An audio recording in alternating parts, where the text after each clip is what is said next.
sick of how oversaturated superhero content has become, then The Boys was the show for you. With The Boys dipping their toes into oversaturating their own market, the superhero satire market, is this new spinoff going to turn some people off? Yep. And I'm not sure it will draw in younger viewers. However, this should satisfy diehard fans of The Boys until season 4 kicks off, I guess sometime in 2024. It's been 84 years. All that said, let's review season 1 of Gen V, an almost identical replica to the show it spun off from. You guessed it, The Boys. Is it any good or at the very least worth a watch? I'll try to keep this review as spoiler-free as possible if you're in the middle of watching or planning on watching the series.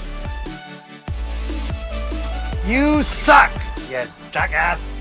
Greetings, friends! Thanks for tuning in and giving this jackass a chance. I truly appreciate the support. I've been hit with requests for more content, so I'll be turning out more full-length reviews of movies, shows, things of that nature. And I'll also be sharing movie news weekly on Mondays and Fridays. And of course, you can check out my 20-second reviews in the shorts portion of my content. As a content creator on this particular platform, I wouldn't be doing my job if I didn't ask you to judo chop that like button, hit the notification bell with all your might, and share with your friends, family, or just some random person you met on the street. Like any and all politicians, I'm only as strong as my base of supporters. Let us get to the point. Alrighty then, on to why you tuned in the first place.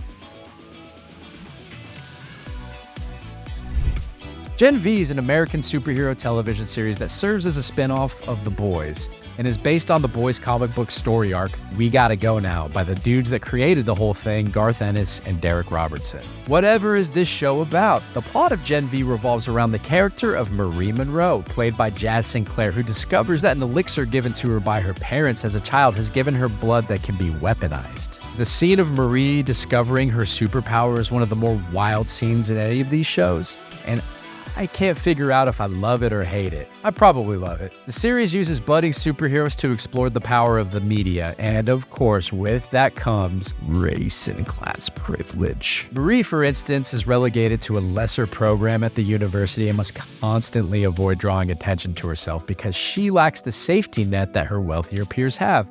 There are 8 episodes in the season, so by the way, can we please go back to 10, hell even 13 episode seasons? One of the main issues in the show is that due to the ensemble cast, the development of the characters is severely lacking, which leads to a bit of indifference about them as the season progresses. Don't get me wrong, a lot of these characters are likable, but Marie, for instance, is established as the main protagonist early on, but as the season creeps towards the end, she feels more like a side character than the character we're introduced to at the beginning. Outside of Marie, we get introduced to the rest of the ensemble of supes, who are Andre Anderson, who has magnetic powers just like his famous dad. Jordan Lee, who is a literal, non-binary character whose unique ability is to change between male and female forms, through which different powers manifest. Then we have Luke, or Golden Boy, who's the stud on campus, and his abilities include thermonuclear powers and superhuman strength. A lot of people compare him to Homelander. Emma Meyer is Marie's roommate, and honestly, she's the most nuanced and interesting character in the entire show. She has the Ant-Man-esque ability to shrink to miniature size, but to do so, she has to force herself to vomit to achieve her small stature.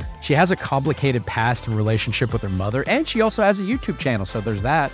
Then there's Kate Dunlap, who's given the most prominent character arc of the entire season. She seemingly channels Jean Grey with mind reading, telepathy, and astral projection. There are other characters, but for the sake of time and spoilers, these are the main ones the viewer gets to know. One of the things that's pretty cool and also frustrating about the season 1 finale of Gen V is that it apparently ties directly into season 4 of The Boys, so it's necessary that you watch the series in order to understand what's happening in that show. Just don't Disney it, that's all I'm asking. All in all, I'd consider Gen V a fun, funny, shocking, cleverly written, and frustrating watch. One of the things I want to do is first start with my biggest gripes about this season. As a whole, the show is severely lacking in character development, as I previously mentioned. Instead of primarily focusing on Marie as the protagonist and her view of what's happening, the show makes each student character its focus. And because of this, it was hard to get genuinely invested in each character. Also, the acting in this show is far from the level of The Boys. Some of it's generally bad. The show also felt creatively bankrupt in that it's more or less just a regurgitation of The Boys. There's a particular puppet fight scene that was amazing and hilarious, and I would have loved to see more of that, but instead of creating a unique, vastly different show in the same universe, this plays as more of a side quest version of The Boys Season 3, leading us to season 4. If they called the show The Boys season 3.5, I mean, no one would really know the difference. In that same line of thinking, the shock value I felt was forced and unnecessary in this show. Season 3 of The Boys, I thought overdid it a bit, but here it didn't register as much and didn't move the plot along at all. There were a couple of scenes I liked, but could have done without much of it. And I'm no prude when it comes to content like that either, believe me. You dirty, dirty boy.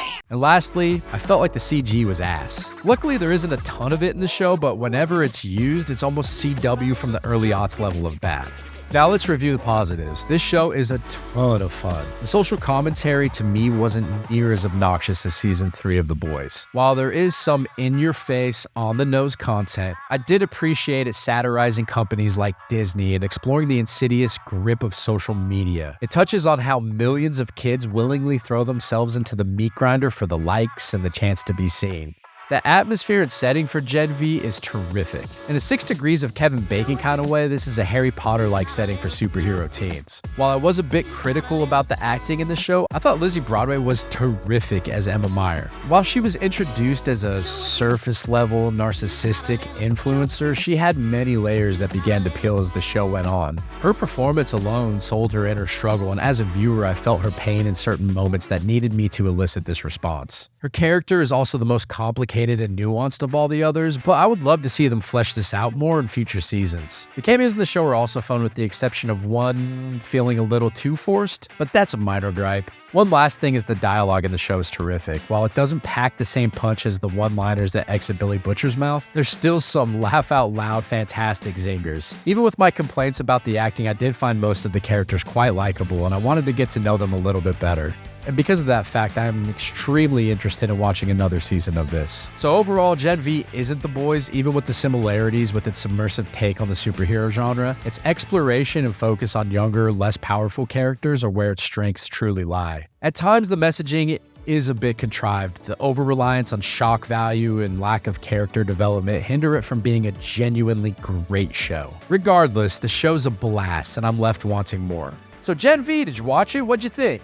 Leave a comment below. If you hated this review but watched this far to tell me that, then hey, thanks for watching. But if you liked this review, please let me know by giving it a thumbs up, and maybe today's the day I earned that vaunted subscription. Either way, I'll try to do better next time. Catch you later, friends. Oh, big gulps, huh? All right. Well, see you later.